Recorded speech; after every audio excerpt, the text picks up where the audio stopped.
Hey guys, this is Red Bear, and today I'm going to be dehydrating some celery. So I'm going to bring you along on the different steps that I do to get this done.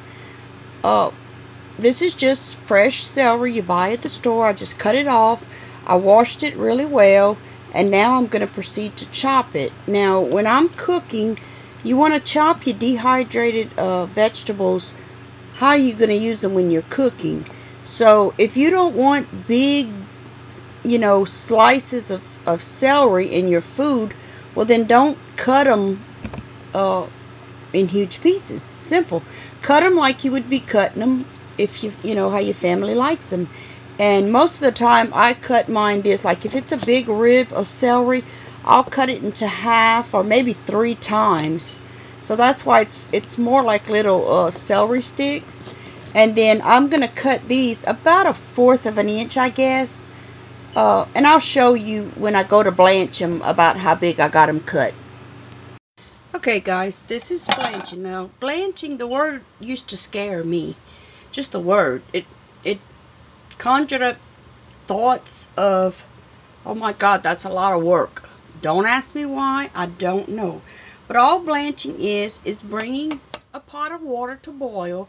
In my case, it's just a small 4-quart little, it's a stockpile style, it's got 2 short handles is what I mean. And so it's just a little pot I use almost every day for something. But here's my chopped up celery. It's all going in at one time. Well, all the chopped up part. I'm doing the leaves separately. And all you do is boil it for 1 minute. Now, as far as getting it out of there, I'm going to use this. This is very small. You see, it's just, see the size of it compared to the pot? So it fits in here, and I can stir it around with it and all. But, you might have like a little colander, not really a colander, but a mess strainer, such as this. I have this, but it's a little big. But if you could use this. It's definitely doable. So whatever you have around your house, think if you have just a slotted spoon. Okay? It's very easy to get it out with that. So, don't be scared of the process. When you break it down, any process is easy if you just break down the steps and take it, slow.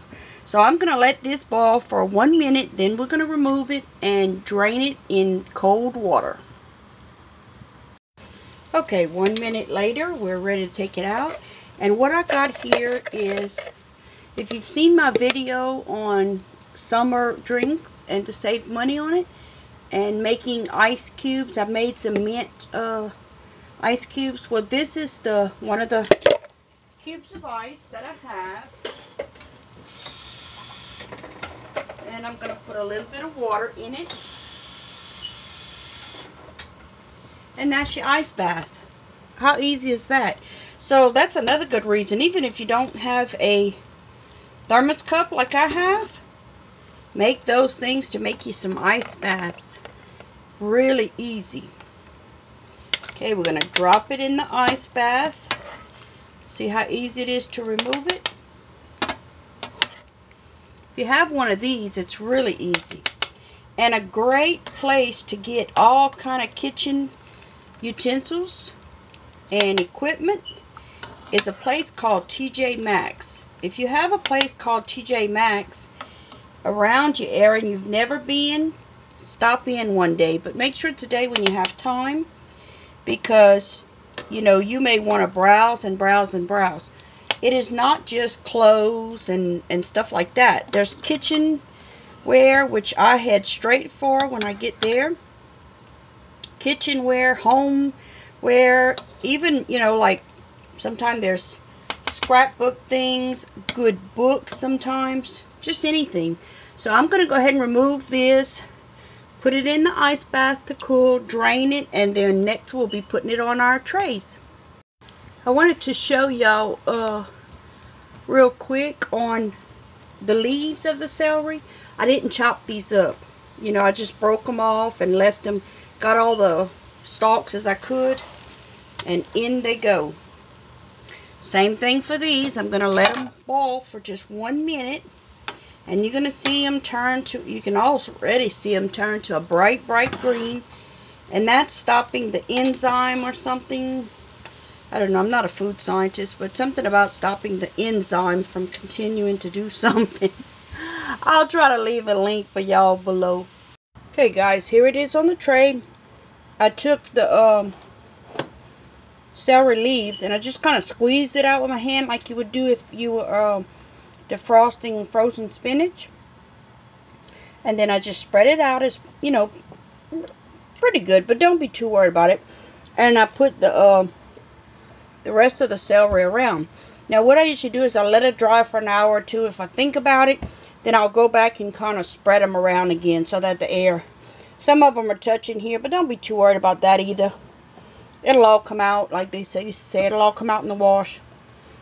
So I'll give y'all a look-see whenever they're all done.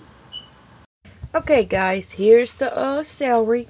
Now this is the exact celery that I put. Here are the leaves. And they pick up all in one, and I'm going to just crunch them up with my hands.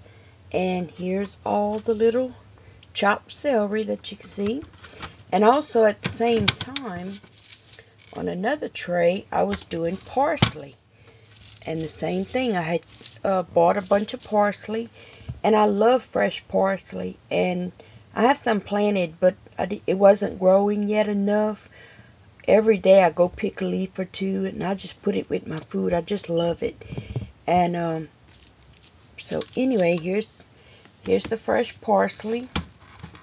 And also with the one I've grown, as I get some, if I'm not using it, I just keep cutting it and I'll dehydrate it, add it to the jar that I'm going to put it in. And that way you have nothing going to waste. And if you leave your plants, most of them without, or maybe all of them, I'm not sure. Not a plant expert. I just enjoy gardening. But if you leave them and don't pick what is ready to be picked, then it just stops producing. So whenever you see something ready in your garden, go ahead and pick it and do something with it. And that way you'll get more.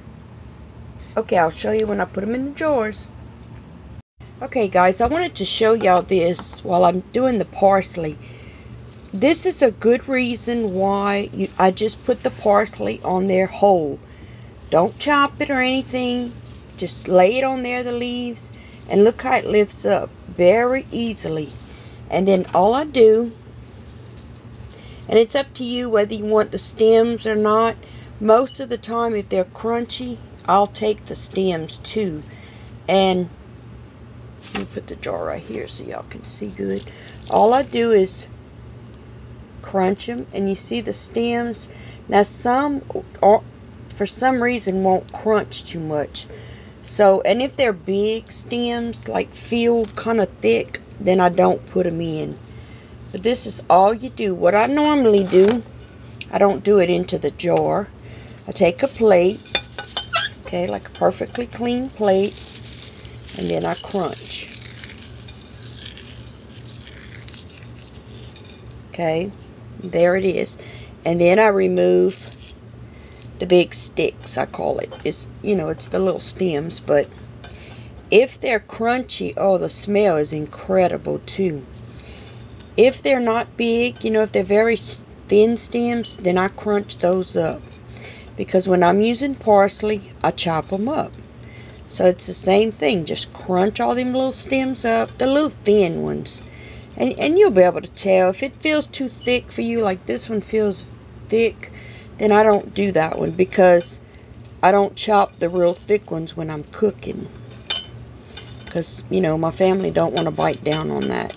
Me, I can eat just the celery. And then you just crunch it up as as good as you want, as fine as you want. If you want it bigger, you do bigger.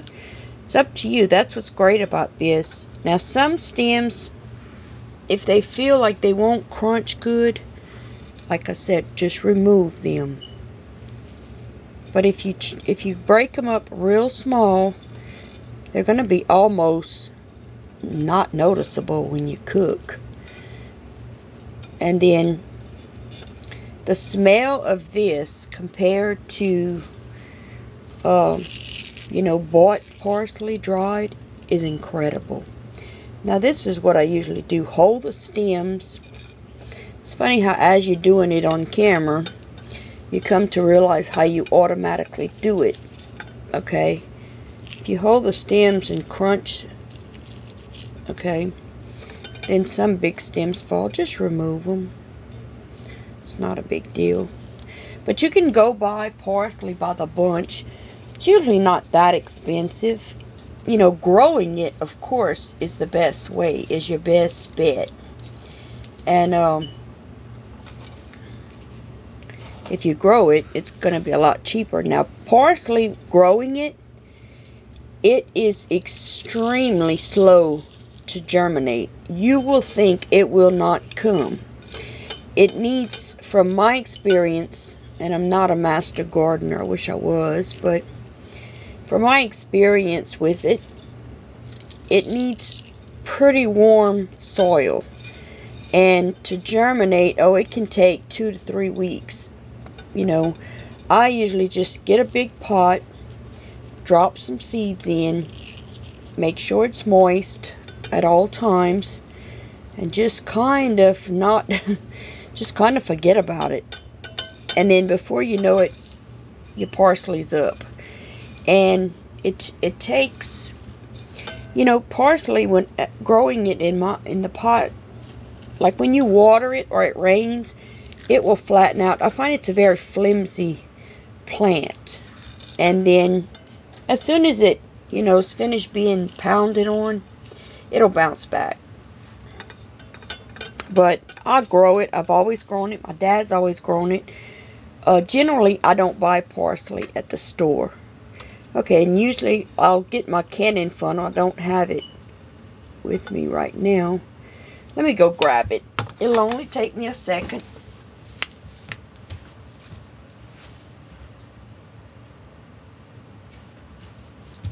Okay, maybe that was 2 seconds. I'm not sure. But get the canning funnel. Makes it super easy. Now watch how easy. Let me see if I can pick y'all up so you can see how easy.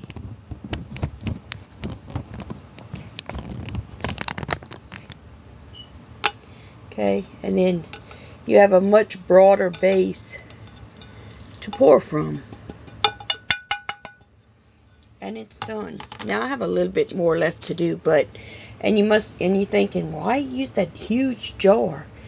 Because I keep adding to it. This season, this is only the beginning, and this is the jar I had handy. Now, some of the ones that I may not use much of the herbs, I will use the little bitty, I think they're 4-ounce jars.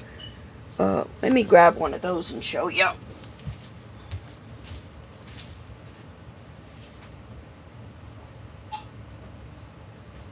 I like to show what, everything, because some people are very new to this. Not very long ago, I was very new to it, and still a lot of things I'm new.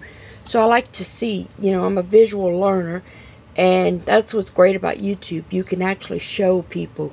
This is a 4-ounce jar, okay? And I had bought some prickly pear jam or jelly, I don't remember, in Utah last year, and then of course I saved the jar. Never throw away your jars. And this is the old lid, but I can use it. And this is some orange peel. Oh, the smell is amazing. Okay, but this is a 4-ounce jelly jar. This is a 16-ounce pint. Okay, and then you have your 8-ounce jelly jars. So you have a variety to choose from. What I want to do is make me a spice rack with all of this size jelly jars. But I haven't bought me a case yet, so I need to buy a case or two and make me a little rack. So that's what I'm doing today.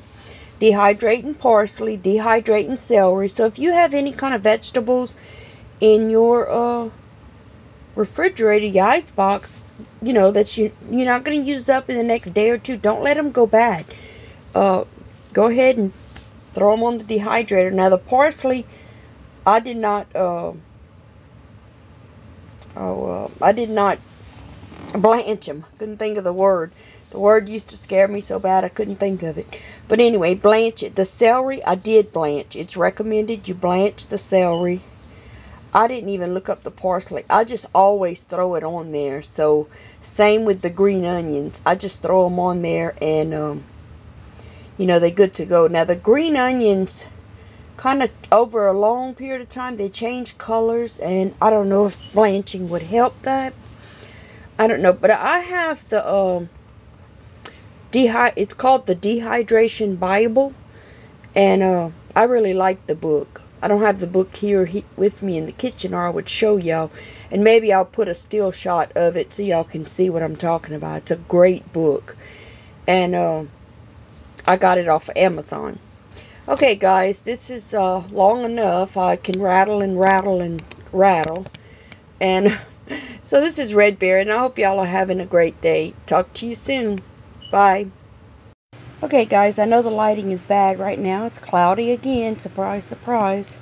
But this is the book. It's called the Dehydrator Bible and includes over 400 recipes. It's by Jennifer Mackenzie, Jay Nutt, and Don Mercer. Okay. It's just called The Dehydrator Bible.